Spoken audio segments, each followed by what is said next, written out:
I think I've been to 4 of these hui. For me, the beginning was pretty hard going because there's a lot of information being put out there, being spoken about, and the reasons for this kind of hui. We've come to hui 5. It's a lot clearer to me now, and because I'm a very biased person, being Ngāpuhi and Ngātine. I think the tribunal members are listening very hard to what we have to say. I'm not so sure about the Crown, because they've got to fight their side of the story. But I respect them all.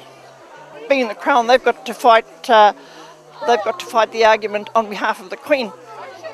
And so, at the previous meetings, they've tried very hard to give the people attending an opposite view to what we're trying to put across. So theirs is a hard job because Ngāpuhi is the biggest tribe in the country, and when you have upwards of 1,000 people to each hui, no doubt we're just about 98% pushing for what we want, and they're left with 2% trying to give an opposing view. At a secondary hearing, it will probably mean that the smaller hapu, the sub-tribes, will get to put their view across. Particularly important matters are that we have the opportunity to tell our story, the version, the Māori version, or at least the Ngāpuhi version of what te tiriti or Waitangi, and he whakapūtanga, the meaning for our tupuna and what they thought they were signing up to. That is important, that our story is told. It is important that our people come together and hear those stories. It is important that those stories go on record. The truth, the Ngāpuhi version, the truth, and that is known around the world, not only in New Zealand, but around the world. I think whilst they may consider that we do have a point, I think they will just continue on perhaps acknowledging that there is some difference in the stories that have been told over the years, but I think in the end they will continue to assume or presume that they are the rightful, they have the right to govern this country and to govern over us. I think they probably,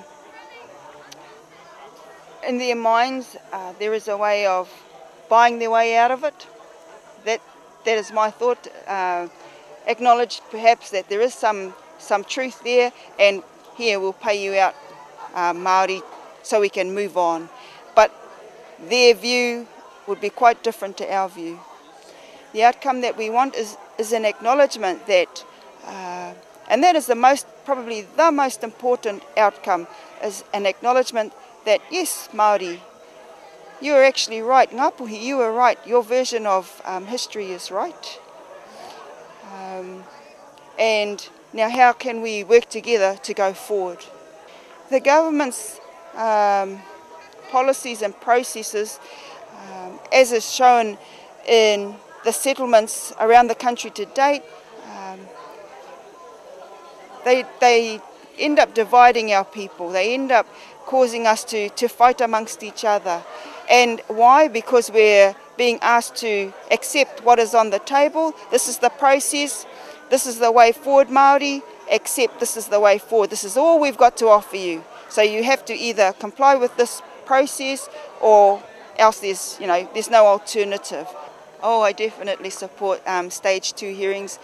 Having gone through this first hearing process and seeing the stories come out, our history being told, I think it is really important that we continue with that, and even if we don't settle, we have to decide for ourselves whether we're happy with the outcomes. So stage 2 for me is about getting our stories, further stories of our ancestors on the record. Kia ora, ko Shiri Hakarai tōku na ingoa, no Patukiha Ngāti Kuta, Ukuhapu me Ngāti Manu. I grew up in Kororareka, but our papakainga is Orokawa ki I Pipiri, so Orokawa in the Bay of Islands. Kia ora. I don't know that the outcome will be favourable to a lot of people hoping for. Personally, I see it as an opportunity for us to be at the table more to collectively build ourselves. Ko tahitanga amongst Ngāpuhi, which is, been somewhat lacking in years. But for me, that's what it's about, us realising our own mana rather than depending on the Crown. Definitely I support going to stage 2. I don't support going to direct negotiations. An example of direct negotiations that has affected us prior has been the settlement of the Ohu Kaimoana. I don't know, I haven't seen the trickle-down effect from that settlement, that direct negotiations approach. Stage 2 for me is about the hapu being able to tell our stories. It's about to have those stories recorded for our mokopuna, so that they know, and that so that we can all move on and go about determining our own future.